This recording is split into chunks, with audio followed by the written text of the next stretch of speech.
The Persian sun beat down upon Prince Cyrus. His quest for power was relentless. Ancient texts spoke of a hidden temple, a place of immense power. It lay buried in the heart of the unforgiving desert. Cyrus, driven by ambition, was determined to find it. He would claim its power as his own. Cyrus had long been obsessed with legends and prophecies. He believed this temple held the key to ultimate authority. The whispers of the desert spoke of forgotten gods and ancient curses. But Cyrus, blinded by ambition, ignored them. He pressed onward, his resolve hardening with each passing day. The desert was a treacherous place, a crucible of heat and despair. Cyrus's men grew weary, their spirits flagging. Still, he urged them on. He promised them riches, power, and glory. His words, however, rang hollow in the face of the desert's oppressive silence. It was a silence that seemed to hold its breath, waiting for them to falter.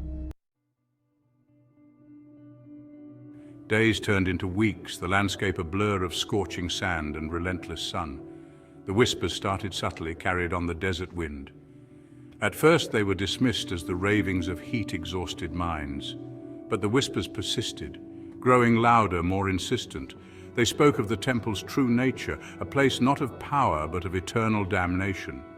Cyrus, however, refused to listen. He pushed his doubts aside, attributing the whispers to the desert's cruel tricks. His men, however, were not so easily swayed. They had begun to see things in the swirling sand, fleeting shapes and menacing figures. Their fear was a palpable thing, a dark cloud that hung over the caravan. One night, as they huddled around a meager fire, the wind picked up. The whispers became an unearthly chorus swirling around them. The men, their eyes wide with terror, begged Cyrus to turn back, but he remained resolute, his gaze fixed on the horizon. He would not be deterred, not now, not when he was so close. Then on the horizon, a shape emerged, a structure of impossible angles rising from the desert sands, the temple. Elation surged through Cyrus. He spurred his men forward, his heart pounding with anticipation. As they drew closer, the details of the temple became clear. It was crafted from a black stone that seemed to absorb the sunlight. Standing guard at the temple entrance were two colossal statues. They depicted angels, their wings spread wide, their faces frozen in expressions of serene indifference. But there was something unsettling about their perfection, something cold and unwelcoming in their unwavering gaze. Their presence seemed to radiate an ancient power, a force that sent shivers down the spines of Cyrus's men.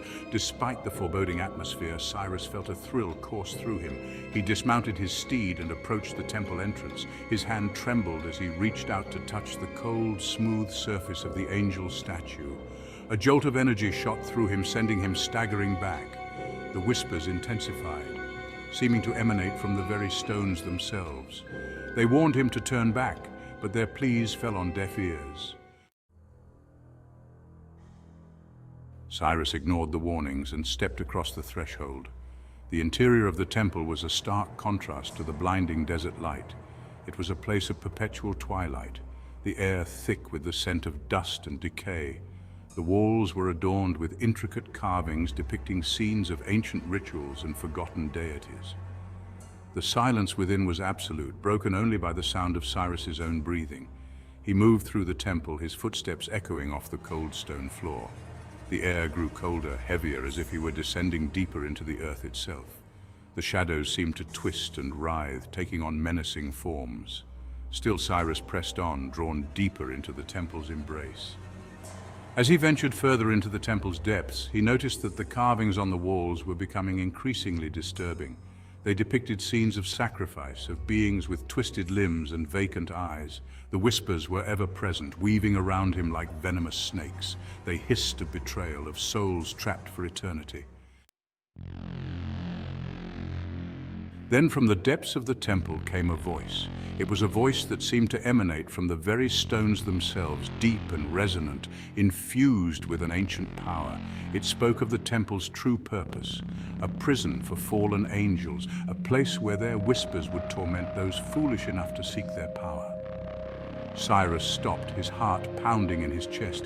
He had been so consumed by his ambition that he had failed to heed the warnings. The whispers were no longer just whispers. They were pleas, cries of anguish and despair. He felt a surge of fear, but it was quickly overtaken by a strange sense of fascination. The voice continued, its tone growing in intensity. It spoke of a guardian, an archangel tasked with ensuring that the fallen remained imprisoned. It was then that Cyrus realized the true nature of the statues at the entrance. They were not guardians of the temple, but prisoners, their souls bound to the stone for all eternity.